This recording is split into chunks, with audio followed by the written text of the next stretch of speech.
Golden diamonds తరుగు తక్కువ బంగారం ఎక్కువ విజయవాడ బెంగళూరు మరియు వైజాగ్ బ్రాంచ్లలో.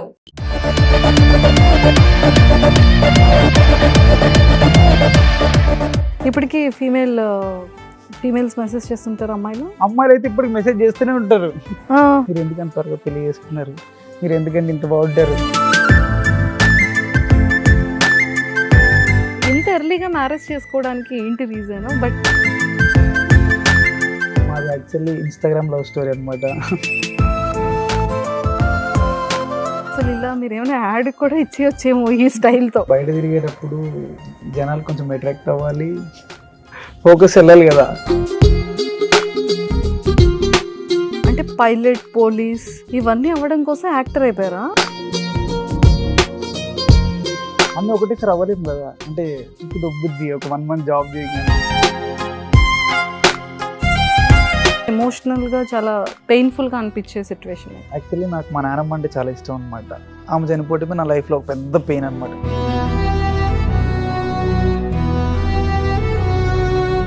మంచి ఆపర్చునిటీ ఇప్పిస్తానని చెప్పి డ్రాప్ చేయడం కానీ ఏమైనా అలాంటివి చేశానండి. ఒక అతనికి ఇచ్చి మోసపోయాను. ఈవినింగ్ జిమ్కి వెళ్ళేవాడిని, మళ్ళీ నైట్ మూట్లు మూయడానికి వెళ్ళేవాడిని నేను. హాయ్ ఈశ్వర్ గారు. హాయ్ అండి. ఎంట్రీ చెప్తాను అనుకున్నారు కదా, కానీ చెప్తా లాస్ట్లో చెప్తాను ఇంట్రో. ఇంతకు ఎలా ఉన్నారు? బాగున్నానండి. లాక్డౌన్ టైం నుంచి అనుకుంటే ఇన్ని ఇయర్స్ వెయిట్ చేయిస్తారా ఇంటర్వ్యూ ఇవ్వడానికి? ఏంటి మాట్లాడరా? మాట్లాడతానండి. మరి ఏంటి ఇంకా అంటే కొంచెం బిజీ వల్ల, ఎవరు కుదరకపోవటం వల్ల, టైం సెట్ కాకపోవటం వల్ల కదా. బాడీ అంతా కోట్లో దాచేస్తారేంటి మీరు? అంటే నేను బాడీని బేసిక్ గా అంత ఎక్స్పోజ్ చేయను ఎక్కడ కూడా. అప్పుడప్పుడు వీడియోలో కనిపిస్తుంది ఎప్పుడో ఒకసారి. రెగ్యులర్ గా అయితే నేను అంత బాడీ ఎక్స్పోజ్ చేసి వీడియోలు అంత ఫోటోలు అట్లా ఏం పెట్టను నేను. చాలా తక్కువ ఉంటది కానీ లోపల ఉంటది. బేసిక్ గా బాయ్స్ కి బియోడ్ అన్న ఈ మీసో అన్న హెయిర్ స్టైల్ అన్న చాలా ఎక్కువ ఫోకస్ చేస్తారు కదా. అఫ్ కోర్స్ మీరు షూట్ గురించి మీరు చేస్తున్నారు అనుకున్నాం, కానీ ఇంత ప్రాపర్ గా అసలు ఇలా మీరు ఏమైనా యాడ్ కూడా ఇచ్చేయొచ్చేమో ఈ స్టైల్తో. అట్లా ఏం లేదండి. అంటే కొంచెం కేర్ చేయాలి కదా. బయట తిరిగేటప్పుడు జనాలు కొంచెం అట్రాక్ట్ అవ్వాలి, ఫోకస్ వెళ్ళాలి కదా. ఈశ్వర్ సాయి ఎవరి అబ్బాయి, ఇప్పుడు ఈశ్వర్ సాయి అని తెలియకపోయినా కూడా ఎవరి అబ్బాయి అని చూడాలి కదా అట్లీస్ట్ జనాలు. బయటికి వెళ్ళగానే జనాల నుంచి ఫోకస్ మీ మీదకి రావాలని చెప్పి సో ఇలా యూనిక్ గా రెడీ అవ్వాలని అనుకుంటున్నారు. అనుకోను, చేస్తాను రెగ్యులర్ గా. అనుకోని చేస్తారు. ఓకే. సో మరి మెయింటెనెన్స్ ఎలా అండి? హెయిర్ కి కానీ బియర్డ్ కి కానీ ఏమైనా క్రీమ్స్ అన్ని యూజ్ చేస్తా. అంటే ఎక్కువ మా వైఫ్ కేర్ చేస్తుంది హెయిర్ కి, ఫేస్ కి అంతా కూడా. ఎంత లక్కీ అండి మీరు. పాపం తనకి ఏమైనా చేస్తారా మీరు? నేనైతే ఏం చేయను. పాపం అంతా మీ వైఫే చేస్తారు. కేర్ చేస్తారు ఎక్కువ ఫేస్ కానీ హెయిర్ కానీ. అంటే ఏం యూజ్ చేయాలి, షాంపూస్ కానీ క్రీమ్స్ కానీ సిరమ్స్ కానీ అన్ని ఆమె చూస్ చేసి ఆమె తీస్తారు. యానిమల్ వచ్చిన తర్వాత ఇంకా ట్రెండ్ అయిపోయింది ఇది కదా. అట్లా ఏం లేదు, మీది బిఫోర్ నుంచి ఉంది. ఎప్పటి నుంచో ఉంది, కానీ యానిమల్ తర్వాత ఇంకా ఎక్కువ మంది బాయ్స్ ఈ స్టైల్ ని లైక్ చేస్తున్నారు. అంటే నాది ఒక కాస్ట్యూమ్ ని బట్టి నేను హెయిర్ రెడీ చేసుకుంటాను. అట్లా కాస్ట్యూమ్ ని బేస్ చేసుకుని కాస్ట్యూమ్ ని బట్టి హెయిర్ రెడీ అవుతుంది. అంటే డిపెండ్స్ ఆన్ కాస్ట్యూమ్ ఏదైనా కూడా లుక్ ని బట్టి. ఇప్పుడంటే బీడ్ షూట్స్ కోసం అని చెప్పి ఇంత హెవీగా ఉంచాల్సి వచ్చింది, లేకపోతే ఇంత ఉంచను కండిషన్ బట్టి. ఇప్పుడు నాకు సడన్ గా బీడ్ రిక్వైర్మెంట్ ఉంటే నేను పెంచలేను కదా వెంటనే, అందుకోసం అని చెప్పి ఉంచేస్తా. అట్లా ఏ అవసరం ఉంటే కట్ చేసుకోవచ్చు అని చెప్పి. ఇప్పుడు షూట్కి రిక్వైర్మెంట్ ఉంటే కట్ చేస్తా, లేకపోతే కట్ చేయనట్లు ఉంచుతా. హెయిర్ అయినా బియర్డ్ అయినా, లేకపోతే యూజువల్గా నేను కట్ చేయను. సో ఫైనల్గా ఏంటంటే ముందు ఈశ్వర్ సాయి గారిది ఫ్యామిలీ బ్యాక్గ్రౌండ్ ఏంటి, ప్రాపర్ ఎక్కడ, సో తను ఇంతకు ముందు ఏం చేసేవాళ్ళు, అంటే ఈ ఇండస్ట్రీలోకి రావాలన్న ఇంట్రెస్ట్ ఏంటి, ఒక్కసారి అది చెప్పేస్తే తర్వాత రిమైనింగ్ నేను అడుగుతాను. మాది గుంటూరు. మమ్మీ స్కూల్ టీచర్, మా డాడీ గోల్డ్ స్మిత్, మా బ్రదర్ చదువుకుంటున్నాడు. నేను స్టడీస్ చదువుకుంటూనే జాబ్ చేస్తూ అట్లా అంటే ఒక్కొక్క ఫినాన్షియల్గా అంత స్ట్రాంగ్గా లేకపోవటం వల్ల నేను చదువుకుంటూ పార్ట్ టైం చేసుకుంటూ ఎట్ ద సేమ్ టైం నేను స్పోర్ట్స్ మీద ఫోకస్ చేస్తూ ఇంకా అట్లా స్ట్రగుల్స్ ఫేస్ చేస్తూ ఇక్కడ దాకా రావాల్సి వచ్చింది. సో అంటే యాక్టింగ్ వైపుకి ఎందుకు ఇలా వెళ్ళింది కాన్సన్ట్రేషన్? నాకు చిన్నప్పటి నుంచి బేసిక్గా నాకు చిన్నప్పుడు ఒక కోరిక ఉండేది. ఒక క్లాస్లో అనుకున్నాను నేను పైలట్ అవ్వాలని, ఒక క్లాస్లో అనుకున్నాను నేను పోలీస్ అవ్వాలనుకున్నాను, ఒక క్లాస్లో అనుకున్నాను ఆర్మీ అవ్వాలనుకున్నాను. అట్లా 10th క్లాస్కి వచ్చేప్పటికి ఏదో ఒకటి అవ్వగలం లైఫ్లో, ఇన్ని అవ్వలేము కదా అని ఒక థాట్ వచ్చింది. యాక్టర్ అయితే పోలా, ఏ వేషం కావాలంటే ఆ వేషం వేయచ్చు, ఏ క్యారెక్టర్ కావాలంటే ఆ క్యారెక్టర్ చేయొచ్చు అని ఒక థాట్ వచ్చింది అనమాట. ఇంకా అలా ఇంకా నాకు ఇంకా యాక్టింగ్ మీద ప్యాషన్ పెరిగిపోయింది. అంటే మీరు అంటే పైలట్, పోలీస్ ఇవన్నీ అవ్వడం కోసం యాక్టర్ అయిపోయారా? అన్నీ అవ్వలేము కాబట్టి. అన్నీ ఒకటేసారి అవ్వలేము కదా. అంటే కిక్ మూవీలో రవితేజ్ అంటారు కదా, కిక్ దొబ్బుద్ది ఒక 1 month జాబ్ చేయగానే. ఇప్పుడు నాకు అట్లాగే ఉంటే అందుకని చెప్పి ఒక యాక్టింగ్ అనుకోండి, డిపెండ్స్ ఆన్ క్యారెక్టర్. మనం ఏమన్నా అవ్వచ్చు, ఒక ఫార్మర్ అవ్వచ్చు, ఒక మెడికల్ షాప్లో పనిచేసి అవ్వచ్చు, ఒక బార్బర్ అవ్వచ్చు, ఒక కూలోడు అవ్వచ్చు. నైస్ అండి, బాగుంది. సో అంటే ఏదైనా మనం అవ్వచ్చు అనేది అంటే ఒక యాక్టర్ మాత్రమే. బాడీ లాంగ్వేజ్ కావాలంటే చేంజ్ చేసుకోవచ్చు, డిపెండ్స్ ఆన్ క్యారెక్టర్ ఏమైనా చేంజ్ చేసుకోవచ్చు. ఓకే. సో ఫినాన్షియల్ గా స్ట్రాంగ్ గా లేకపోవడంతో ఏది ప్రాపర్ గా చేయలేకపోయారు. యాక్టింగ్ మీద ఫోకస్ చేయలేకపోయాను. ఫోకస్ చేయలేకపోయాను. ఇన్నాళ్ళు నేను జాబ్ చేసింది ఇట్లా అంటే ఎట్లా అంటే నేను 7th క్లాస్ నుంచి నా ఎర్నింగ్ స్టార్ట్ అయింది. ఎట్లా అంటే నేను 7th నుంచి గుంటూరులో నేను మా డాడీతో పాటు వెళ్ళటం, మనీ ఎర్న్ చేయటం అట్లా చేసేవాడిని తిరుగుతూ. తర్వాత నేను జిమ్ స్టార్ట్ చేస్తూ జిమ్లో ట్రైనర్గా చేయటం స్టార్ట్ చేశాను. ఇంకా అట్లా ట్రైనర్గా స్లో గ్రాడ్యువల్గా పెరుగుతా అట్లా ట్రైనర్గానే నాకు ఒక కెరియర్ అనేది స్టార్ట్ అయింది అనమాట. ఒక మనీ పాత్ అనేది అక్కడి నుంచి నాకు స్టార్ట్ అయింది. ఒక జిమ్ ట్రైనర్, ఫిట్నెస్ ట్రైనర్ కానీ నాకు స్టార్ట్ అయింది. ఇప్పటి వరకు కూడా నేను ఇట్లా నిలబడ్డానంటే నాకు అదే కాపాడింది. నేను నా లైఫ్లో ఒక యాక్టింగ్ కెరియర్కి కోసమే నేను హైదరాబాద్ షిఫ్ట్ అయ్యాను. వచ్చిన తర్వాత నేను నా లైఫ్లో ఒక రిగ్రెట్ ఫీల్ అయింది ఎప్పుడంటే, యాక్టింగ్కి వచ్చాను ఇట్లా అయిపోయింది లైఫ్ అన్నప్పుడు. ఒక 1 year నేను వేస్ట్ చేశాను. ఒక ప్రొడక్షన్ ఆఫీస్లో ఒక 1 year ఇన్హౌస్గా చేసి నా టైం వేస్ట్ చేశాను అనిపించింది అక్కడ. అప్పుడు నేను చాలా రిగ్రెట్ ఫీల్ అయ్యాను. 1 year నేను ఫినాన్షియల్లీ వీక్ అయిపోయాను. ఎట్ ద సేమ్ టైం నేను అనుకున్న టార్గెట్ రీచ్ కాలేదు. ఏమన్నా ప్రాజెక్ట్స్ ఏమైనా చేశానంటే అవి వెనక్కి తిరిగి చూసుకుంటే అవి ఏం లేవు. ఒక 1 year వేస్ట్ అయిపోయింది. ఆ 1 year వేస్ట్ అవడంతో పాటు ఒక 2-3 years వెనక్కి వెళ్ళిపోయాను నేను. అప్పుడు దాకా నేను ఫినాన్షియల్లీ స్ట్రాంగ్ ఉన్నాను. అట్లా ఇంకా 2-3 years వెనక్కి వెళ్ళిపోయాను అనమాట. ఆ సేవింగ్స్ అదంతా ఆ 1 yearలో పెట్టాను. ఇంకా తర్వాత ఇప్పుడు నేను మళ్ళీ స్టేబుల్ అవుతున్నాను ఫినాన్షియల్గా. ఇప్పుడు యాక్టింగ్ మీద ఉన్నప్పుడు వెళ్ళటం, ఇంకా అంత ఫోకస్ చేయకుండా ఇంకా ఫిట్నెస్ మీదే ఫోకస్ చేయటం. ఇంకా ఇట్లా అన్నీ నేను ఇన్స్టాగ్రామ్ మెయింటైన్ చేయాలి, జిమ్ మెయింటైన్ చేయాలి, offline and online clients handle చేయాలి, ఎక్కడైనా క్లయింట్స్ ఉంటే వాళ్ళ మీటింగ్స్కి వెళ్ళాలి, షూట్స్ ఉంటాయి, ఇంకా అన్నీ మేనేజ్ చేయాలి. మోడలింగ్ చేస్తాను, ప్రమోషన్స్ చేస్తాను, ఇన్స్టాగ్రామ్ అన్ని డేలో ఇంకా ప్రతి అవర్ ఇంకా అట్లా షెడ్యూల్ చేసుకుని ఉంటుంది అనమాట. ఓకే. కానీ మంచి ఫ్యాన్ బేస్ ఉంది కదా, అంటే లైక్ టిక్టాక్ టైంలో ఉండేది. ఆ తర్వాత మళ్ళీ ఇన్స్టాకి ఎందుకు అంత గ్యాప్ ఇచ్చారు? అంటే ఆల్మోస్ట్ టిక్టాక్ అయిపోగానే చాలా మంది ఇన్ఫ్లుయెన్సర్స్ కానీ యూట్యూబర్స్ కానీ ఇన్స్టాని చాలా ఎక్కువగా యూజ్ చేసుకునేవాళ్ళు. వాళ్ళ ఫేమ్ ని వెంటనే ఇటు ఇన్స్టాకి షిఫ్ట్ చేశారు. మరి మీరు ఎందుకని అంత టైం టేకెన్ ప్రాసెస్ అయింది? మంచిగా మీ వైఫ్ తో సూపర్ కాన్సెప్ట్ లవ్ వీడియోస్ చేసేవాళ్ళు, ఎంత మంచిగా. ఇప్పుడు కెరియర్ మీద ఫినాన్షియల్ గా కూడా కొంచెం స్ట్రాంగ్ ఉండాలి కదా, అంత టైం ఉండాలి కదా ఫస్ట్. ఇప్పుడు కూడా నేను ఇన్స్టాగ్రామ్ లో రెగ్యులర్ పోస్టులు చేయలేకపోతున్నాను, ఎందుకంటే I'm not strong financially still now. అందుకని చెప్పి నేను ఇంకా అంత ఫోకస్ చేయలేకపోతున్నాను. రీల్ చేయడానికి నాకు టైం దొరకట్లేదు. ఫస్ట్ ఆ షూట్స్ అని చెప్పి పొద్దున్న జిమ్ అని, తర్వాత ఆన్లైన్ క్లయింట్స్. నేను పొద్దున్న 5 o'clock లేస్తే నైట్ పడుకునేటప్పటికి, ఇప్పుడు ప్రెసెంట్ సిచ్యువేషన్ అయితే 3-3:30 డైలీ నైట్, మళ్ళీ పొద్దున్న 5:30కి లేవాలి.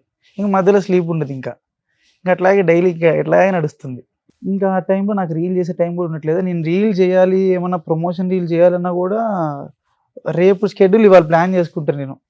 1 గంటలో ఇది అయిపోవాలి, 1 గంటలో ఇది అయిపోవాలి, 1 గంటలో ఇక్కడికి వెళ్ళాలి, 1 గంటలో ఇక్కడికి వెళ్ళాలి. వెంటనే మళ్ళీ 6 కల్లా ఆన్లైన్ సెషన్ ఉంటే మళ్ళీ ఆన్లైన్ సెషన్ కనెక్ట్ అవ్వాలి, మళ్ళీ 7కి నాకు ఆఫ్లైన్ ఉంటే మళ్ళీ అటు నుంచి ఇంకో జిమ్కి వెళ్ళాలి. అట్లా ఉంటుంది అనమాట షెడ్యూల్ అనేది నాది. చాలా బిజీ అయితే మీరు. ఈరోజు చాలా టైం వేస్ట్ అయిపోయింది పాపం. ఎస్, ఇంత ఎర్లీగా మ్యారేజ్ చేసుకోవడానికి ఏంటి reason? But me love story ఒకసారి మాకు కూడా వినాలని ఉంది. ఆ లవ్ స్టోరీ కోసం చెప్పాలంటే, మాది యాక్చువల్లీ ఇన్స్టాగ్రామ్ లవ్ స్టోరీ అనమాట. యాక్చువల్లీ ఫస్ట్ మా వైఫే నన్ను చూశారు, ఇక్కడ టిక్టాక్లో చూశారు. చూసి నాకు మెసేజ్ చేశారనమాట. ఇన్‌స్టాగ్రామ్‌లో మెసేజ్ చేశారు. నేను చూడలేదు. 2 డేస్ తర్వాత చూసి నేను హాయ్, హలో అని స్టార్ట్ చేశాను. మళ్ళా ఆమె ఒక 2 డేస్ తర్వాత హాయ్ అని స్టార్ట్ చేసింది. ఇంక మళ్ళీ నేను 2 డేస్ తర్వాత అట్లా టైమ్ టేకెన్ ప్రాసెస్ అనమాట. ఇంక అట్లా క్లోజ్ అయ్యాం. అట్లా ఆమె కూడా లవ్ చేస్తుంది. బాగా కేర్ చేసేదనమాట. నాకు అది నచ్చింది. నాకు లైఫ్‌లో కేర్ చేసే వాళ్ళు దొరుకుతారా లేదా అనే ఒక క్యూరియాసిటీతో ఇంకా నేనేం చేశానంటే ఇంకా చూస్తున్నా. ఇంకా నాకు ఆమె కన్నా ఇంకా కేర్ చేసేవాళ్ళు ఎవరు కనిపించలేదు నాకు. ఇంకా ఓహ్! అంటే ఇంకా మీరు కూడా కేర్ చేసేవాళ్ళు ఎక్కడున్నారనేది సెర్చ్ చేశారనమాట. అంటే సెర్చ్ సెర్చ్ చేసి అంటే ఇంక ఫైనల్‌గా ఆమెని find out finalise find out చేసుకున్నారు. ఇంకా నాకు దొరకరు ఇంకా అట్లాంటి వాళ్ళు ఇంకా. ఇంకా అంత కేరింగ్ పర్సన్. ఇంకా ఇప్పుడు నేను ఏం చేయాలన్నా కూడా నేను మా వైఫ్‌కి చెప్తానన్నమాట ఫస్ట్. ఇవాళ ఇది చేద్దాం అనుకుంటున్నా. కరెక్టేనా? కాదా? నేను బేసిక్‌గా జనాల్లోకి అంత ఫాస్ట్‌గా వెళ్ళలేను. అంత త్వరగా ఎవరితో మాట్లాడలేను కూడా నేను. కొంచెం ఇంట్రోవర్ట్ అనుకోండి. అట్లా అంటే మరీ అంత ఇంట్రోవర్ట్ కాదు. యాంబివర్ట్ అనుకోండి. అంటే పరిచయం అయితేనే మాట్లాడగలుగుతా. పరిచయం లేకపోతే అసలు ఎంతసేపు అయినా సైలెంట్‌గానే కూర్చుంటాను గానీ ట్రై కూడా చేయను మాట్లాడటానికి. నాకు భయమేస్తది ఫస్ట్.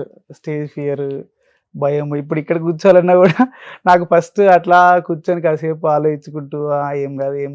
మా వైఫ్ కూడా ఫోన్ చేసి "ఏం కాదు, నువ్వు టెన్షన్ పడకు. అంతా బానే ఉంటది. నువ్వు ఫస్ట్ టెన్షన్ పడకు. వాటర్ తాగు, కూర్చో" అని చెప్తదనమాట ఫోన్. 5 మినిట్స్‌కి "ఎలా ఉన్నావు? బాగున్నావా? పొద్దున్నుంచి ఏం తినలేదు. తిన్నావా? నిద్ర లేదు. నిద్ర వస్తుందా? ఎలా ఉంది?" అని అడుగుతూ ఉంటది 5 మినిట్స్‌కి ఫోన్ చేసి. ఇంక అంతకన్నా కేరింగ్ నాకు ఇంకెక్కడ దొరకదనమాట. సూపర్.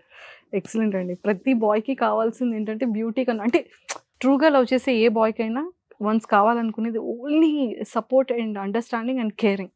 ఈ 3 ఉంటే ఏ బాయ్ అయినా సరే ఇంకా సపోర్టింగ్ విషయంలో అయితే నేను చెప్పక్కర్లేదు. చాలా సపోర్ట్ చేస్తది నన్ను. బావుంది. ఎమోషనల్ అవుతున్నారా? లేదండి. అంటే వైఫ్ గురించి చెప్తూ ఎన్ని ఇయర్స్ అయింది మ్యారేజ్ అయ్యి? 4.5 ఇయర్స్ అవుతుందండి. Almost 4.5 years successful. అంటే బేసిక్‌గా ఎవరికి తెలీదు. 2 ఇయర్స్ బ్యాకే తెలిసిందనమాట. యాక్చువల్లీ మాది ఎట్లా అంటే మేము మ్యారేజ్ చేసుకున్నాము. ఎవరికీ చెప్పలేదు. నేను మా వైఫ్ ఇంట్లో వాళ్ళ ఇంట్లో ఓకే. మా ఇంట్లో ఓకే. అంతా ఓకే. కాకపోతే మేము మా ఇంట్లో చెప్పలేదు. వాళ్ళ ఇంట్లో చెప్పలేదు. మేము మ్యారేజ్ చేసుకున్నాం. ఎందుకు? ఒక నమ్మకం రావాలి. నేను ఈ ఫీల్డ్‌లో ఉన్నాను.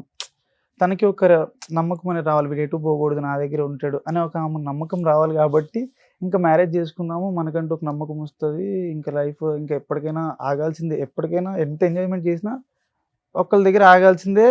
ఎప్పటికైనా ఇంకా స్టక్ అవ్వాల్సిందే. అవును. ఎన్నాళ్ళు ఎంజాయ్ చేస్తాం ఇంకా అట్లా నడుస్తూ ఇంకా ఒక డే పెళ్లి చేసుకున్నాం. ఇంకెవరికి చెప్పలేదు. మేము అది కూడా ఏం చేయాలా లైఫ్‌లో ఒకసారి పెళ్లి పేరెంట్స్ వస్తది. ఒప్పుకున్నాకే ఒప్పుకున్నాకే కాకపోతే మేము ఇంట్లో చెప్పలేదు. ఇంట్లో మళ్ళా చేసుకుందాంలే. మళ్ళా చెప్పి ఇంకోసారి ఏమన్నా ఒప్పించి చేసుకుందాంలే. పేరెంట్స్ ఎవరికి చెప్పకుండా ముందు చేసేసుకున్నారు చేసేసుకున్నాం పెళ్లి. ఓ ఎలా చేసుకున్నారండి? ఎక్కడ? చెప్తాను టెంపుల్‌లోనా? వినండి. లైఫ్‌లో ఒకసారి పెళ్లి వస్తది. ఫస్ట్ టైం పెళ్లి చేసుకుంటున్నాం. అది కూడా గ్రాండ్‌గా ఉండాలి. ఏం చేయాలి? అప్పుడు మేము లాక్డౌన్ స్టార్టింగ్‌లో ఫస్ట్ లాక్డౌన్ అప్పుడే స్టార్ట్ అవుతుంది. అప్పుడే ఈ కర్ఫ్యూలు అవి స్టార్ట్ అవుతున్నాయి. స్లో స్టార్ట్ అవుతున్నాయి. నేను అప్పుడు వైజాగ్‌లో ఉన్నాను. ఇంకా మంచిగా చేసుకుందాము. ఫస్ట్ టైం పెళ్లి, రిజిస్టర్ మ్యారేజ్‌లు, యారీ సమాజులు ఇవన్నీ వద్దు మనకి అని చెప్పి ఒక కళ్యాణ మండపం బుక్ చేసాం. పెద్ద కళ్యాణ మండపం. అంటే ఎంటైర్ ఫ్యామిలీ మెంబర్స్ అందరిని పిలిచి చేసుకోవాలనుకున్నారు. లేదు. మేమిద్దరమే చేసుకుందాం అనుకున్నాము. మీ ఇద్దరు పెళ్లికి అంత పెద్ద కళ్యాణ మండపం? కళ్యాణ మండపం బుక్ చేసాము. అక్కడ హార్డ్లీ వచ్చింది ఎంతమంది అంటే ఒక 5-6 మెంబర్స్ వచ్చుంటారు అంతే. ఒక పంతులు, ఒక హెల్పర్, ఫ్రెండ్స్ ఒక 5 మెంబర్స్ అంతే. ఒక పెద్ద కళ్యాణ మండపం బుక్ చేసుకున్నాం. అంటే ఇంకా లైఫ్‌లో మళ్ళీ మేము పెళ్లి చేసుకుంటాం లేదు. ఇంట్లో వాళ్ళు ఒప్పుకున్న తర్వాత కూడా ఇంకెందుకు డబ్బులు వేస్ట్, ఆల్రెడీ చేసుకున్నారు కదా అంటారేమో అనే ఆలోచనలో మెమరీస్ ఉండాలి కదా లైఫ్‌లో. రేపొద్దున పిల్లలకి చూపించుకోవాలన్నా మేము ఇట్లా చేసుకున్నాం. మరీ గుడిలో పెళ్లి చేసుకున్నాం ఫోటోలు ఎక్కడున్నారా అని అడిగితే ఏం చెప్పాలి అని చెప్పి మేము ఒక మంచి కళ్యాణ మండపంలో మంచి గ్రాండ్‌గానే చేసుకున్నాం పెళ్లి. కాకపోతే ఎక్కువ మంది లేరు. మేమే ఉన్నాం. తర్వాత ఇంట్లో వాళ్ళకి ఆ ఫోటోలన్నీ చూపిస్తే అవునా ఇలా చేసావా నువ్వు? ఒక మాట మమ్మల్ని పిలిస్తే మేము కూడా వచ్చేవాళ్ళం కదా. మేము రారని చెప్పామా ఎప్పుడైనా? మేమేమన్నా ఒప్పుకోలేదా? అసలు ఎందుకు చేసావు ఇట్లా? ఇప్పుడు ఒప్పుకోకుండా ఫైనల్ గా చేసినా పేరెంట్స్ కి తెలిసి మళ్ళీ బోత్ ఫ్యామిలీస్ కలిపి చేసుకున్నారా లేదా మ్యారేజ్? మళ్ళీ ఇంకేం చేసుకోలేదు. మా లాంటి వాళ్ళందరికీ పిలిస్తే వచ్చేవాళ్ళం కదండి. మా మమ్మీ వాళ్ళు కూడా అదే చెప్పారు. వాళ్ళ మమ్మీ వాళ్ళు, మా పేరెంట్స్ అందరూ కూడా అదే చెప్పారు. చెప్పుంటే వచ్చేవాళ్ళం కదా. ఎలాగో కళ్యాణ మండపం బుక్ చేశారు. అంత బాగా చేసుకున్నారు. సో ఫైనల్ గా పెళ్లి అనేది కళ్యాణ మండపంలో మనకి మెమరీస్ కోసం ఫొటోస్, వీడియోస్ ఉంటే చాలు, ఎవరితో సంబంధం లేదు అనుకున్నారు. అంటే మేము అంతే మళ్ళీ కదా? తర్వాత చేసుకుందాం అనే థాట్ థాట్ లో ఇంకొకలా. యాక్చువల్లీ మా వైఫ్ అంటే ఇక్కడ క్రిస్టియన్. చూసారా ఎంత ఒకరి మీద ఒకరికి ఎంత లవ్ అండ్ ఎఫెక్షన్ ఉందో. అంటే ప్రపంచంతో సంబంధం లేకుండా, షాడోస్ తో సంబంధం లేకుండా, ఎవరితో పంతులు ఉండాలన్న మాత్రం మహానుభావులు. అంటే అట్లాని కాదండి, ఒకరి మీద ఒకరికి నమ్మకం పెరగటానికి. ఇంకా నేను ఎక్కడో గుంటూరులో ఉంటాను, ఆమె ఎక్కడో వైజాగ్లో ఉంటుంది. నేను యాక్టింగ్ ఫీల్డ్ లో తిరుగుతాను, ఫిట్నెస్ ఎక్కడ ఫీల్డ్ మిస్ తిరుగుతాను. అయిపోతారో భయం. ఎక్కడ మిస్ అయిపోతారు, ఆమెకు భయం ఉండొచ్చు, నేను ఆమెకు నమ్మకం ఇవ్వలేకపోతున్నానే అనే ఒక నాకు కూడా కొంచెం భయం ఉందన్నమాట.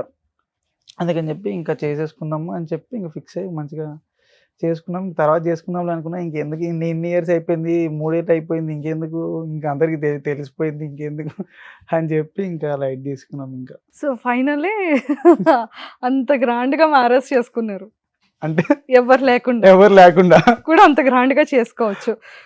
గుర్తుపెట్టుకోండి, పేరెంట్స్ లేకుండా, ఫ్రెండ్స్ ఎక్కువగా లేకుండా, జస్ట్ ఒక పంతులు గారు, ఒక హెల్పరు, ఒక 4 ఫ్రెండ్స్, వీళ్ళిద్దరు, అంతే కదండి. పెళ్లి కూతురు పెళ్లి కొడుకు ఉంటే ఫుల్ గ్రాండ్ గా అయిపోతుంది పెళ్లి. నైస్ అండి, చాలా బాగుంది. సో ఫస్ట్ ప్రపోజల్ ఎవరు చేశారు, మీరా మీ మిస్సెసా? ఫస్ట్ ఆమె చేద్దాం అనుకునే లోపు నేనే చేసాను అనమాట. సో ఇప్పుడు తను రెడీ టు కన్సీవ్ కదా, ఇంకా 3 months లో. సూపర్ అండి.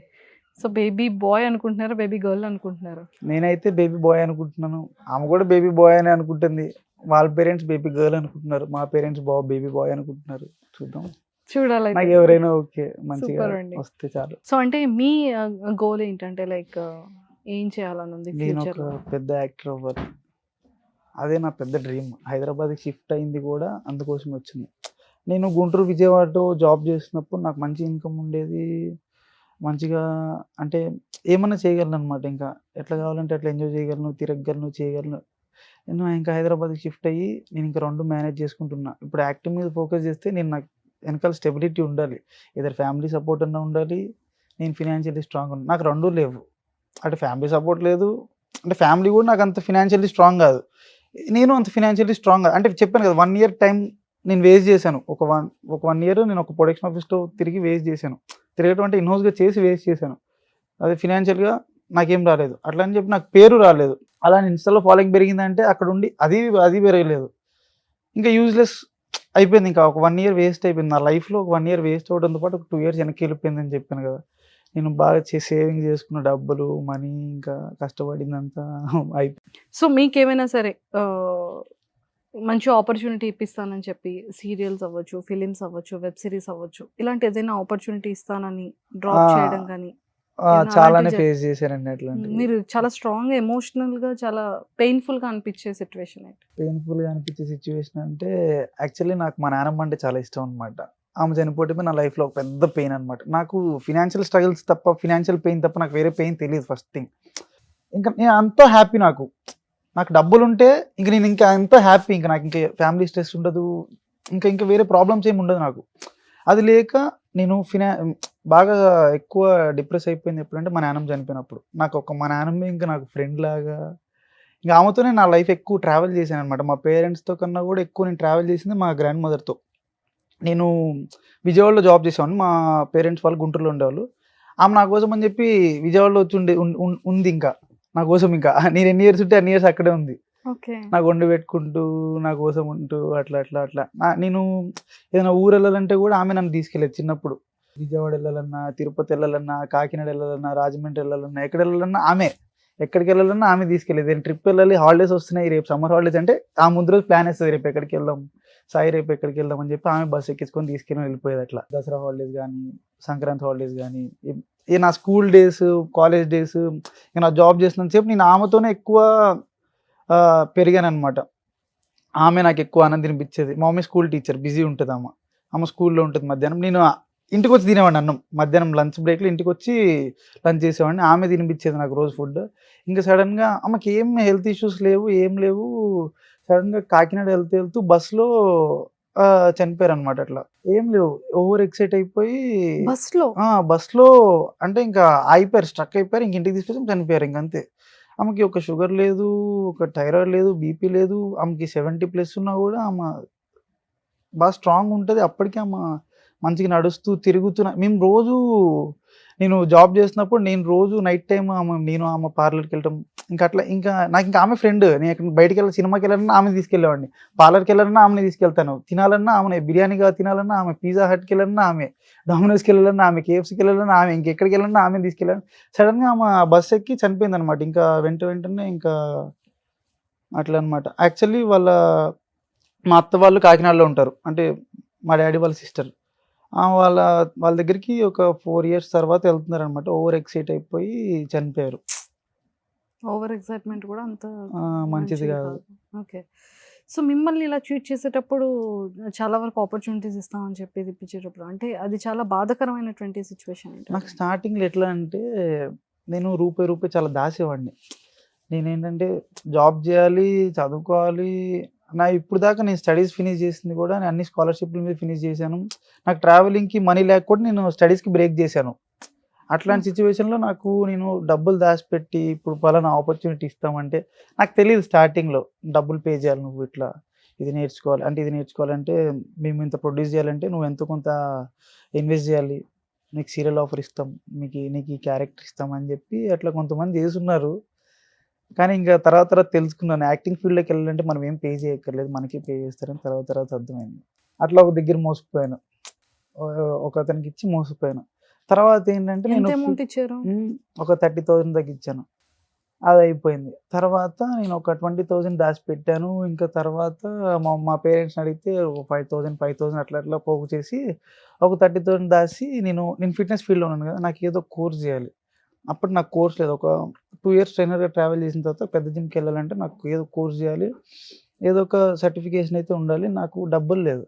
అక్కడ దాచిన డబ్బులు మొత్తం తీసి మమ్మీని అడిగి డాడీని అడిగి అట్లా అడిగి కొంచెం డబ్బులు దాచి కోర్స్ చేద్దామని చెప్పి ఒకటికి గట్టే డబ్బులు వాడే జంప్. అది నాకు వరస్ట్ సిచ్యువేషన్. అంటే ఎట్లా అంటే మా డాడీ గోల్డ్ స్మిత్, సడన్గా ఆయనకి హెల్త్ ఇష్యూస్ వల్ల ఇంకా ఏం వర్క్ లేదు ఇంకా ఇంట్లోనే. మా మమ్మీ టీచర్, ఇంకా ఆమె ఇంకా ఎర్నింగ్స్ మీద ఇల్లు నడిపించేది. ఇంకా తర్వాత నేను 7th నుంచి నేను స్టార్ట్ చేశాను ఎర్నింగ్. అప్పుడు నేను మా డాడీకి ఇట్లా ఉంటే అవ్వదు డాడీ, ఇల్లు నడవదు కదా అని చెప్పి నేను మా మమ్మీతో టిఫిన్ అవన్నీ వేయించుకొని ఇడ్లీ దోశ అవన్నీ ఇంట్లో వేసుకొని నేను మార్కెట్లో తీసుకెళ్ళి అమ్మేవాడిని. మా డాడీకి ప్రెస్టేజ్ అనమాట. ప్రెస్టేజ్ అంటే ఎట్లా అంటే ఆయన అప్పుడు దాకా గోల్డ్ స్మిత్, మంచిగా బతికిన వాళ్ళు, అట్లా బయట తిరగాలన్నా ఫేస్ చూపించుకోవాలన్నా అవ్వదు కదా అని చెప్పి ఆయన థాట్లో ఉన్న. నేను అప్పట్లో ఒక సైకిల్ రెంట్కి తీసుకొని మా డాడీని వెనకాల ఎక్కించుకొని సంచులు తీసుకొని వెళ్ళేవాడిని. ఫస్ట్ డే 1 నుంచి నేను స్కూల్ హాలిడే పెట్టుకుని మరి వెళ్ళాను. అట్లా వెళ్ళి నేను కొన్ని ఇయర్స్ అట్లా చేశాను. ఇంకా తర్వాత ఇంకా మా తమ్ముడికి హెల్త్ ఇష్యూ వచ్చిందనమాట. సడన్గా మా తమ్ముడికి హార్ట్ సర్జరీ అయింది, బ్రెయిన్ సర్జరీ అయింది. ఇంకా నాకు ఫినాన్షియల్లీ సపోర్ట్ కావాలి, ఇంకా కష్టపడాలి, ఏదో ఒకటి చేయాలి. అప్పుడు నేను ఏం చేశాను, పొద్దున్న జిమ్కి వెళ్ళేవాడిని, మధ్యాహ్నం కాలేజ్కి వెళ్ళేవాడిని, నైట్ జిమ్కి వెళ్ళేవాడిని, ఈవినింగ్ జిమ్కి వెళ్ళేవాడిని, మళ్ళీ నైట్ మూట్లు మోయడానికి వెళ్ళేవాడిని నేను. అట్లా చేసి ఇంటికి ఇన్కమ్గా భారం కాకుండా ఉన్నాను. ఏదో ఒక నా సైడ్ నుంచి హెల్ప్ అయితే చేశాను కొన్ని ఇయర్స్. తర్వాత హైదరాబాద్ వచ్చిన దగ్గర నుంచి కొంచెం కష్టమే అయింది. కొన్నాళ్ళు ఇచ్చాను, చెప్పాను కదా 1 year టైం స్పాన్ వేస్ట్ చేశాను. చాలా స్ట్రగుల్స్ పడిపోయాను. 1 yearలోనే ఇంకా ఏదో చేస్తారు, ఏదో నన్ను పెట్టి సినిమా తీస్తారు, నన్ను పెట్టి ఏమన్నా ప్రాజెక్ట్ చేస్తారు, ఏదైనా సిరీస్ చేస్తారు, ఓటీటీ వెబ్ సిరీస్ చేస్తారు అని చెప్పి చాలా హోప్స్ పెట్టుకుని ఉన్నాను. వాళ్ళు ఏం చేయకపోయేటప్పటికి నా మనీ ఇన్వెస్ట్ చేశాను. వాళ్ళకే ఇన్వెస్ట్ చేయలేదు. అన్ని డేస్ నేను ఒక 1 year నాకు నేను ఖర్చు పెట్టుకోవాలి, నేను రెంట్స్ పే చేసుకోవాలి, ఈఎంఐస్ పే చేసుకోవాలి, అంటే నాకు నేను ఇన్వెస్ట్ చేసుకోవాలన్నా కూడా టైము మనీ అన్నీ ఇన్వెస్ట్ చేశాను అక్కడే. ఇంకా అంతా లాస్ అయిపోయింది. ఆ టైంలో నేను మా ఇంట్లో వాళ్ళకి సపోర్ట్గా ఉండలేకపోయాను. ఇంకా అట్లా అనమాట. సో చాలా నాకు మెయిన్ సపోర్ట్ ఎవరంటే మా మామగారు, మా వైఫ్ వాళ్ళ డాడీ. ఆయన ఉండబట్టి నేను ఇప్పుడు ఇట్లా ఉన్నాను, మా వైఫ్ ఉండబట్టి నేను ఇక్కడ దాకా రాగలిగాను. సో లేదు, ఖచ్చితంగా సపోర్ట్ ఉంటుంది. బట్ సీరియల్స్ అయినా సరే ఏదైనా ఇంట్రెస్ట్, నాకు యాక్టింగ్ అంటే ఇంట్రెస్ట్ అండి. ఫస్ట్ థింగ్ యాక్టింగ్ అంటే ప్యాషన్. సీరియల్ అను ఏదైనా యాక్టింగ్ అంటే ఇష్టం నాకు, అంతే. ఫైనల్ గోల్ ఇస్ ఒక మంచి యాక్టర్ గా ప్రూవ్ చేసుకోవాలనేది మీ కోరిక. ఒక మంచి గుర్తింపున్న యాక్టర్ అయితే అవ్వాలి. ఎస్, నిజంగానే ఒక మంచి ఇన్స్పిరేషన్ స్టూడెంట్. అప్కమింగ్ వచ్చే పర్సన్స్ సిచ్యువేషన్స్ ఎలా ఉంటాయి, లైఫ్ ఎలా ఉంటుంది అంటే ట్రావెల్ అవుతున్నప్పుడు ఒక ప్యాషన్ చిన్నప్పుడు ఏంటంటే లైఫ్ చాలా వేస్ట్ చేసేస్తామండి మనం. ఆడుకోవటం కూడా ఒక పార్ట్, లవ్ చేయడం ఒక పార్ట్, కానీ చదువుకోవడం కూడా ఒక పార్ట్. కానీ చదువుకోవాలి, చదువు ఎప్పుడు బ్రేక్ చేయద్దు మధ్యలో. ఆ బ్రేక్ చేస్తేనే లైఫ్లో వెళ్ళే కొద్దీ చాలా ప్రాబ్లమ్స్ ఫేస్ చేయాల్సి వస్తుంది. Education most important. నాకు నేను స్కాలర్షిప్ల మీద చదువుకున్నాను. తర్వాత నేను చేసిన ఫిట్నెస్ కోర్సులో ఒక 14 పైగానే చేశాను. నేను ఫిట్నెస్ ఫీల్డ్లో కోర్సులు చేశాను, చాలా సర్టిఫికేషన్స్ ఉన్నాయి నాకు. అవి కూడా నేను నా ఇన్కమ్తో నేను చదువుకున్నాను అవి. ఇప్పుడు ఎవరికైనా నేను చెప్పేది బెస్ట్ సజెషన్ ఏంటంటే, టైం ఆడుకోండి, చదువుకోవాల్సిన టైంలో చదువుకోండి. చదువు బుర్రకెక్కట్లేదు, చదువు ఎక్కట్లేదు అనే పిచ్చి మాటలు చెప్పకుండా చదవటానికి ట్రై చేయండి, ఎట్లా నేర్చుకొని ట్రై చేయండి. ఇప్పుడు వాడికి చదువుకొని యాక్టింగ్ మీద ఇంట్రెస్ట్ ఉన్నా సరే, వాడు జాబ్ చేసుకుంటూ కూడా యాక్టింగ్ చేసుకోవచ్చు. వాడు యాక్టింగ్ చేయాలంటే, లేకపోతే వెనకాల ఒక 100 కోట్లు ఆస్తుండే యాక్టింగ్లో దిగాలి. వాడికి 100 కోట్లు ఆస్తి లేకపోతే ఏదో ఒక జాబ్ చేయాలి. ఏదో ఒక జాబ్ చేయాలంటే చదువుకోవాలి. చదువుకోలేకుండా వెళ్ళిపోవాలి, ఎక్కడికి ఎదిగిపోవాలంటే చాలా కష్టం అవుతుంది. కానీ స్టడీస్ కూడా చాలా ఇంపార్టెంట్ ఫస్ట్ థింగ్. కానీ వాడు ఒక గోల్ పెట్టుకొని చదువుకోవటం బెస్ట్. టాపర్ అవ్వక్కర్లేదు, మనం జాబ్ చేయగలిగే సత్తా వచ్చేదాకా చదువుకుంటే చాలు. బాగుంది ఈశ్వర్ సాయి గారు. అంటే లైక్ మీ జర్నీ, మీ ఇన్స్పిరేషన్, అంటే లైక్ ఫేవరెట్ యాక్టర్ ఎవరు? అల్లు అర్జున్. అల్లు అర్జున్ గారు. ఎందుకని? ఆయన స్టైల్ అంటే నాకు ఇష్టం బాగా. స్టైల్, ఆయన డాన్స్ మూవ్స్. డాన్స్ ఎప్పుడు నేర్చుకున్నారు మీరు? నాకు చిన్నప్పటి నుంచి డాన్స్ అంటే ఇష్టం అండి. చిన్నప్పటి నుంచి స్కూల్లో ప్రతి కల్చరల్ యాక్టివిటీస్లో నేను పార్టిసిపేట్ చేసేవాడిని, డ్రామాలు చేసేవాడిని, డ్యాన్స్ చేసేవాడిని. స్కూల్లో, కాలేజెస్లో, ఎక్కడికి వెళ్ళినా చేసేవాడిని. కాకపోతే స్టేజ్ ఫియర్ ఉంటుంది నాకు, అదొకటి పక్కన పెట్టి కళ్ళు మూసుకుని వేసినట్టు ముందర జనాలు ఎవరు లేననుకుని వేసేవాడిని. ఇప్పటికి ఫీమేల్స్ మెసేజ్ చేస్తుంటారు అమ్మాయిలు? ఎందుకు చేయరండి, చేస్తారు. ఏమని అడుగుతారు? హాయ్ అని స్టార్ట్ చేస్తారు ఫస్ట్. నేను ఫస్ట్ బేసిక్గా అంత ఫోన్ బిజీగా ఉండటం వల్ల అంత యూజ్ చేయను. నైట్ టైం పట్టుకుంటాను అనమాట ఫోన్. నైట్ టైం నాదిరి తిన్నగాళ్ళు ఎక్కువ వస్తారు అనమాట, కొద్ది పాయగాళ్ళు ఎక్కువ వస్తారు night time. Night time Instagram open చేసి ధన మెసేజ్లు ఉంటాయి. అంటే ఫస్ట్ నా ఫ్రెండ్ అరే మెసేజ్ పెట్టే చూడరా అని చూసేలోపు ఆ మెసేజ్ వాడు మెసేజ్ ఓపెన్ చేసేలోపు పైన ఒక 20 ఉంటాయి. ఎవరెవరో ఓపెన్ చేసి సీన్ అని పడుతుంది. వీళ్ళు తగులుకుంటారు, ఎక్కడ వచ్చింది రోడ్డు మీద ఎక్కడ కనపడి తగులుకుంటారేమో, ఎందుకు వచ్చిందిరా గొడవ అని చెప్పి సైలెంట్గా ఉంటారు అనమాట. అమ్మాయిలు అయితే ఇప్పటికి మెసేజ్ చేస్తూనే ఉంటారు, మీరు ఎందుకంత త్వరగా పెళ్లి చేసుకున్నారు, మీరు ఎందుకంటే ఇంత బాగుంటారు, ఎందుకంటే ఇట్లా చేస్తున్నారు అని ఇట్లా చేస్తుంటారు. కానీ నేను ఇగ్నోర్ చేస్తాను బేసిక్గా. మ్యారేజ్ చేసుకున్న ప్రాబ్లం, తొందరగా పెళ్లి చేసుకున్న ప్రాబ్లం, లేట్ అయిన ప్రాబ్లం. ఓకే, సో వాళ్ళు క్రష్ ఏమో అండి మీరు? ఏమో అండి. సో బిఫోర్ మ్యారేజ్ ఎవరితో అయినా డేట్కి వెళ్ళారా? అంటే లైక్ లేదండి, ఎప్పుడు అలా. లేదు. సో బిఫోర్ ప్రపోజల్స్ ఏమైనా వచ్చాయా? ఎవరిదైనా యాక్సెప్ట్ చేశారా? మరి ఎవరిది అప్పుడు యాక్సెప్ట్ చేయలేదు? ఎవరిది నాకు అంత కరెక్ట్ పర్సన్ ఎవరిది కనిపించలేదు, అందుకే ఎవరిది యాక్సెప్ట్ చేయలేదు. సో ఎప్పుడైనా రియలైజ్ అయ్యారా ఎర్లీగా మ్యారేజ్ చేసుకున్నానని? ఎప్పుడైనా అనిపించిందా మీకు? ఎప్పుడు అనిపించలేదు. కానీ ఎప్పుడు అతనికి అనిపించలేదు. మీరు ఎందుకన్నా పాప మళ్ళీ మెసేజెస్ చేస్తారు, స్టాప్ చేయండి, ఇంకా ఎందుకు మ్యారేజ్ చేసుకున్నారో అని అడగొద్దు. అంటే నాకు నా వైఫ్ అంత సపోర్ట్ చేస్తారు. నాకు ఫ్రెండ్ అయిన ఆమె, నాకు బేసిక్గా అంత ఫ్రెండ్స్ ఎవరు లేరు, నాకు చాలా తక్కువ మంది ఫ్రెండ్స్ ఉన్నారు, వాళ్ళనే నేను ఎక్కువ నమ్ముతాను అనమాట. ఇంకా నాకు ఇంకేం మాటలు చెప్పుకోవాలన్నా ఆమె, ఏ సీక్రెట్, నాకు సీక్రెట్స్ ఏమి ఉండవు, ఇట్లా దాయాలి, ఇక్కడికి వెళ్ళాను అక్కడికి వెళ్ళాను అట్లా ఏముంటున్నాయి. ఏదైనా నాకు ఇంటికి వెళ్ళి షేర్ చేసుకునేదాకా నాకు మైండ్లో నుంచి వెళ్ళదనమాట. ఫస్ట్ రీఫ్రెష్ కాలేను, ఫస్ట్ మైండ్ పీస్నెస్ దొరికేది నేను మా వైఫ్తో మాట్లాడితేనే. 5 నిమిషాలు ఒకసారి ఆమె ఫోన్ చెప్పి నేనే ఫోన్ చేస్తాను, అమ్మ ఇక్కడ ఉన్నాను, కూర్చున్నాను, వాటర్ తాగాను అని చెప్పి చెప్తూ ఉంటాను అనమాట. అట్లా ఇంకా ఆమె నాకు రిఫ్రెషింగ్ అనమాట. ఇంకా మోటివేషన్ అయినా ఆమె చేయాలి, ఇన్స్పిరేషన్ అయినా ఆమె చేయాలి, ఏదైనా ఎవరి గురించి అయినా చెప్పి. నాకు ఫ్రెండ్ అయినా ఆమె, ఇంకెవరైనా ఆమె. సూపర్ అండి, చాలా చాలా బాగుంది. సో ఫిట్నెస్ అనేటప్పటికి చాలా వరకు ఫిట్నెస్లో చాలా ఉంటాయి. అంటే బాడీ బిల్డింగ్ వేరు ఉంటుంది, బౌన్సర్ ఉండే ఫిట్నెస్ వేరు ఉంటుంది. అంటే రెండింటికి ఏంటి డిఫరెన్స్ అంటారు? బౌన్సర్ అంటే ఒక సెక్యూరిటీ గార్డ్ లాగా అండి, ఒక మనిషికి ప్రొటెక్ట్ చేయటం బౌన్సర్స్ పని. అంటే ఈ బాడీ బిల్డర్ కన్నా ఎక్కువ వీళ్ళకి బాడీ ఉంటుందా? బాడీ ఉంటుంది, బాడీ బిల్డర్ ఎక్కువ బాడీ ఉంటే వాళ్ళకి అంత బలం ఉన్నట్ట? కాదండి, బాడీ బిల్డర్ వేరే, బౌన్సర్ వేరే. బౌన్సర్ అంటే ఏంటంటే, బౌన్సర్ కి బాడీ ఉండదు, లావుగా ఉంటారు, సైజ్ ఉంటారు. బాడీ బిల్డర్ కి బాడీ ఉంటుంది, హెవీ సైజ్ ఉంటారు, కానీ నీట్గా టోన్డ్ అయి ఉంటారు. సైజ్ ఉన్నా కూడా టోన్ డే ఉంటారు. ఈ బౌన్సర్స్ అట్లా ఉంటారు, ఒక హ్యాండ్స్ ఒకటే హెవీగా బిల్డ్ చేసి ఉంటారు. ఇప్పుడు బౌన్సర్స్ ఈవెంట్కి వెళ్ళాలంటే హ్యాండ్స్ పంప్ చేసుకొని ఇంత పెద్ద పెద్దగా పంప్ చేసుకొని వెళ్తారు అనమాట. బాడీ బిల్డర్ అంటే వాళ్ళు ఒక 6 months 8 months కన్సిస్టెన్సీ మెయింటైన్ చేసుకుంటూ ఒక షో కోసం ప్రిపేర్ అయ్యి వాళ్ళు షోకి ప్రైజ్ మనీ విన్ అవ్వడానికి అట్లా అంత కష్టపడి ట్రైన్ చేసి కాంపిటీషన్కి పార్టిసిపేట్ చేస్తారనమాట. ఈ బౌన్సర్స్కి కాంపిటీషన్స్ ఏమి ఉండవు. బిర్యానీ తిన్నామా, జిమ్ చేసామా, పొట్ట పెంచామా, లావుగా ఉంటే చాలు. బౌన్సర్ అంటే బాడీ ఉండక్కర్లేదు, లావుగా ఉంటే చాలు. అంటే ఇప్పుడు ఒక మనిషి వచ్చి కొట్టడానికి వచ్చినా సరే అడ్డంగా నించుంటే ఆ మనిషి ఆగిపోవాలి అన్నట్టుంటే చాలు.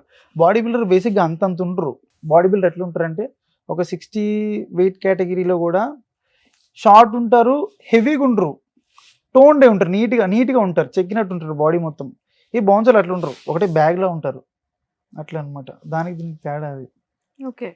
సో ఫిట్నెస్ అనేది అంటే మన జెంట్స్ అనుకోవచ్చు, లేడీస్ అనుకోవచ్చు, అంటే వాళ్ళని ఎంతవరకు హెల్తీగా చేస్తుంది ఫిట్నెస్ వల్ల యూజెస్ ఏంటి? చాలా మందికి ఇంజురీస్ ఉంటాయి, నీ ఇంజురీస్ ఉంటాయి, నీ పెయిన్స్ ఉంటాయి, జాయింట్ పెయిన్స్ ఉంటాయి, కొంతమందికి డయాబెటీస్ ఉంటుంది, థైరాయిడ్ ఉంటాయి, పీసీఓడి, హార్మోనల్ ఇంబ్యాలెన్స్, చాలా ప్రాబ్లమ్స్ ఫేస్ చేస్తుంటారు. వాళ్ళ లైఫ్ స్టైల్ చేంజెస్తో పాటు ఫిట్నెస్ కూడా యాడ్ చేస్తే వాళ్ళకున్న హెల్త్ ఇష్యూస్ అన్నీ కంప్లీట్గా క్లియర్ అవుతాయి నేను చెప్పను, కానీ హెల్తీగా అయితే ఉంటారు. అది మ్యాటర్. జెంట్స్ అంటే ఇంకా వాళ్ళ హెవీగా వర్క్ చేయడం వల్ల కూడా సడన్ గా వర్కౌట్స్ చేస్తూ హార్ట్ స్ట్రోక్ వచ్చేస్తుంది ఈ మధ్య. ఎందుకంటారు అది? వాళ్ళ కొలెస్ట్రాల్ అనేవి సరిగ్గా లేకపోవటం వల్ల, వాళ్ళకున్న ప్రెషర్స్ వల్ల వాళ్ళ కార్టిజోల్ అనే హార్మోన్ హై అయిపోతుంది అనమాట. అప్పుడు ఏమైంది, వాళ్ళ కొలెస్ట్రాల్ లెవెల్స్ అనే balance, lipid profiles regular check చేసుకోకపోయినా మందు తాగుతారు, సిగరెట్ తాగుతారు, జిమ్ చేస్తుంటారు. వాళ్ళకి ఏంటంటే వాళ్ళ హార్ట్ అంత పంప్ చేయలేదు, వాళ్ళకి ఏంటి బ్లడ్ థిక్నెస్ కూడా పెరిగిపోతుంది, బ్లడ్లో కొలెస్ట్రాల్ పెరిగిపోవడం వల్ల వాళ్ళంత అంత బేర్ చేయలేదు అనమాట వాళ్ళ హార్ట్ అనేది. అప్పుడు ఏంటి, వాళ్ళకి ఎంత వర్కౌట్ చేయించాలి అంతే వర్కౌట్ చేయించాలి. ఇప్పుడు మందు తాగొద్దంటే వాడు మనకి తాగలేదని చెప్తాడు, కానీ వాడు ఎన్ని తాగుతున్నాడు, బయటికి వెళ్ళి ఏం తింటున్నాడు, స్వీట్లు ఎన్ని తింటున్నాడో తెలియదు కదా మనం.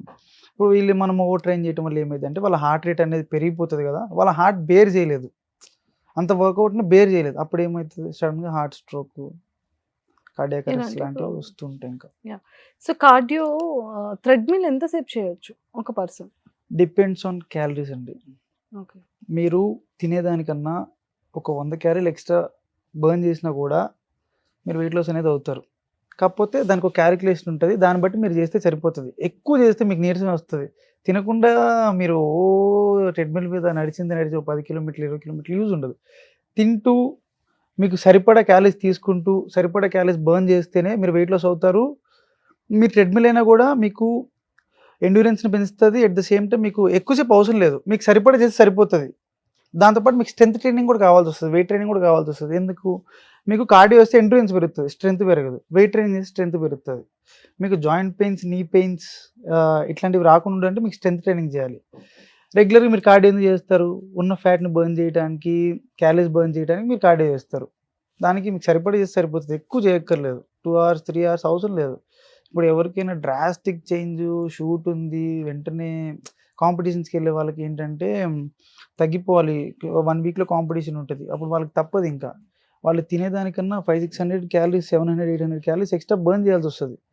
అప్పుడు ఏం చేస్తారు, 2 hours ట్రెడ్మిల్ చేస్తారు, కంపల్సరీ చేయాల్సి వస్తుంది. ఇంకా సో ఫైనల్లీ అంటే ఫిట్నెస్ కూడా చాలా ఇంపార్టెంట్ ప్రతి ఒక్క పర్సన్ కి కూడా. మీరు ఇప్పటికీ కూడా ఫిట్నెస్ ట్రైనర్ గానే వర్క్ చేస్తున్నారు మణికొండ.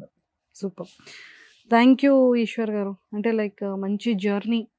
సో ఎన్ని ప్రాబ్లమ్స్ ఫేస్ చేశారు, ఫ్యామిలీకి ఎలా సపోర్ట్ ఉన్నారు, ఒక వైఫ్ రిలేషన్కి ఎంత మీనింగ్ఫుల్ ఉంది. అన్నిటికన్నా నాకు బాగా నచ్చింది ఏంటంటే మీ మ్యారేజ్. పెద్ద ఫంక్షన్ హాల్ బుక్ చేసుకొని సో 5-6 members పెళ్లి చేసుకోవడం అంత గ్రాండ్గా. అంటే అప్పుడు కరోనా అప్పుడప్పుడే స్టార్ట్ అవుతుంది, పేరెంట్స్ కి కూడా చెప్పకుండా చేసుకున్నా.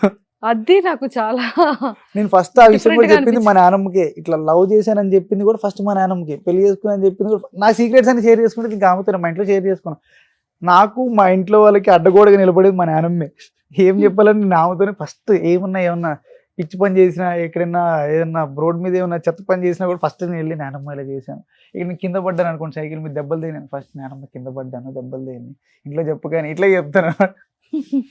ఎంత హార్డ్ వర్క్ చేశారు. ఇప్పుడిప్పుడే స్టార్ట్ అవుతుంది. ఆ. ఇంకా 2024 ఇట్స్ న్యూ బిగిన్స్ అందరికీ కూడా. అవును. నిజంగానే మంచిగా సెటిల్ అవుతారు. మంచి థ్యాంక్ ఆపర్చునిటీస్ యూ, థ్యాంక్ వస్తాయి. యూ అండి. సో ఇంకా మంచిగా, ఇంకా ఫిట్నెస్ మీద ఇంకా చాలా మంచి వర్డ్స్ చెప్పారు. యాక్టింగ్ అంటే ఎంత ఇంట్రెస్ట్ కాబట్టి హోప్ఫుల్లీ మంచి ఆపర్చునిటీస్ రావాలని మనస్ఫూర్తిగా మా సుమన్ టీవీ వ్యూవర్స్ అందరి తరఫు నుంచి థ్యాంక్ యూ కోరుకుంటున్నాను. అండి. All the very best. Thank you so much.